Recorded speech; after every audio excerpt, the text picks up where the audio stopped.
بسم اللہ الرحمن الرحیم۔ السلام علیکم ورحمۃ اللہ۔ حضرت ابو ہریرہ رضی اللہ تعالیٰ عنہ راوی ہیں کہ رسول کریم صلی اللہ علیہ وسلم نے فرمایا، جب ماہ رمضان شروع ہوتا ہے تو آسمان کے دروازے کھول دیے جاتے ہیں۔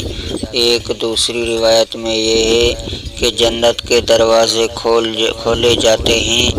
اور دوزخ کے دروازے بند کیے جاتے ہیں، نیز شیاطین کو قید کر دیا جاتا ہے۔ ایک اور روایت کے الفاظ آسمان کے دروازے کھول دیے جاتے ہیں کی بجائے یہ ہے کہ رحمت کے دروازے کھول دیے جاتے ہیں۔ آسمان کے دروازے کھول دیے جاتے ہیں سے اس بات کی طرف کنایہ مقصود ہے کہ اس ماہ مقدس کے شروع ہوتے ہیں باری تعالیٰ کی پے در پے رحمتوں کا نزول شروع ہو جاتا ہے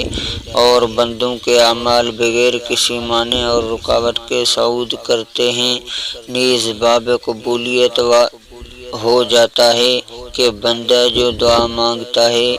بارگاہ الوہیت میں شرف قبولیت سے سرفراز ہوتی ہے۔ جنت کے دروازے کھولے جاتے ہیں سے اس طرف کنایہ مقصود ہے کہ بندہ کو ان نیک اور اچھے کاموں کی توفیق عطا فرمائی جاتی ہے جو دخول جنت کا ذریعہ ہوتے ہیں۔ دوزخ کے دروازے بند کر دیے جاتے ہیں سے اس بات کی طرف کنایہ مقصود ہے کہ روزہ دار ایسے کاموں سے بچا رہتا ہے جو دوزخ میں داخل ہونے کا باعث ہوتے ہیں، اور یہ ظاہر ہے روزہ دار کبیرہ گناہوں سے محفوظ و مامون رہتا ہے، اور جو صغیرہ گناہ ہوتے ہیں وہ اس کے روزے کی برکت سے بخش دیے جاتے ہیں۔ شیاطین کو قید کر دیا جاتا ہے، کیا مطلب یہ ہے کہ ان شیاطین کو جو سرکش و سرغنہ ہوتے ہیں زنجیروں میں باندھ دیا جاتا ہے اور ان کی وہ قوت سلب کر لی جاتی ہے جس کی وجہ سے وہ بندوں کو بہکانے پر قادر ہوتے ہیں۔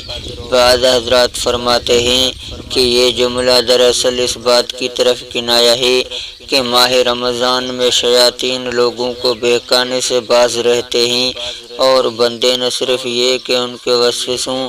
اور ان کے اوہام کو قبول نہیں کرتے بلکہ ان کے مکر و فریب کے جال میں پھنستے بھی نہیں، اور اس کی وجہ یہ ہوتی ہے کہ روزہ کی وجہ سے انسان کی قوت حیوانیہ مغلوب ہو جاتی ہے جو غیظ و غضب اور شہوت کی جڑ ہے اور طرح طرح کے گناہوں کا باعث ہوتی ہے۔ اس کے برخلاف قوت عقلیہ غالب اور قوی ہو جاتی ہے جو طاعت اور نیکی کا باعث ہوتی ہے۔ چنانچہ یہی وجہ ہے کہ رمضان میں دوسرے مہینوں کی بنسبت گناہ کم صادر ہوتے ہیں اور عبادات و اطاعت میں زیادتی ہوتی ہے۔ حضرت سہل بن سعد رضی اللہ تعالیٰ عنہ کہتے ہیں کہ رسول کریم صلی اللہ علیہ وسلم نے فرمایا، جنت کے 8 دروازے ہیں جن میں سے ایک دروازہ ہے جس کا نام ریان رکھا گیا، اور اس دروازے سے صرف روزہ داروں کا داخلہ ہی ہو سکے گا۔ حضرت ابو ہریرہ رضی اللہ تعالیٰ عنہ راوی ہیں کہ رسول کریم صلی اللہ علیہ وسلم نے فرمایا، جس شخص نے ایمان کے ساتھ یعنی شریعت کو سچ جانتے ہوئے اور فرضیت رمضان کا اعتقاد رکھتے ہوئے اور طلب ثواب کی خاطر یعنی کسی خوف یا ریا کے طور پر نہیں بلکہ خالصتاً للہ رمضان کا روزہ رکھا تو اس کے وہ گناہ بخش دیے جائیں گے جو اس نے پہلے کیے تھے۔ نیز جو شخص ایمان کے ساتھ اور طلب ثواب کی خاطر رمضان میں کھڑا ہوا تو اس کے وہ گناہ بخش دیے جائیں گے جو اس نے پہلے کیے تھے۔ اسی طرح جو شخص شب قدر میں ایمان کے ساتھ یعنی شب قدر کی حقیقت کا ایمان و اعتقاد رکھتے ہوئے اور طلب ثواب کی خاطر کھڑا ہوا تو اس کے وہ گناہ بخش دیے جائیں گے جو اس نے پہلے کیے تھے۔ رمضان میں کھڑا ہونے سے مراد یہ ہے کہ رمضان کی راتوں میں تراویح پڑھے، تلاوت قرآن کریم اور ذکر اللہ وغیرہ میں مشغول رہے۔ نیز اگر حرم شریف میں ہو تو طواف و عمرہ کرے یا اسی طرح کی دوسری عبادات میں اپنے آپ کو مصروف رکھے۔ شب قدر میں کھڑا ہونے کا مطلب یہ ہے کہ شب قدر عبادت الہی اور ذکر اللہ میں مشغول رہے، خواہ اس رات کے شب قدر ہونے کا اسے علم ہو یا نہ ہو۔ غفر لہ ما تقدم من ذنبہ،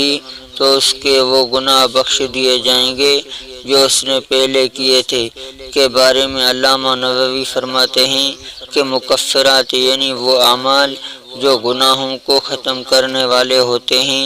صغیرہ گناہوں کو تو مٹا ڈالتے ہیں اور کبیرہ گناہوں کو ہلکا کر دیتے ہیں۔ اگر کسی خوش نصیب کے نامہ اعمال میں گناہ کا وجود نہیں ہوتا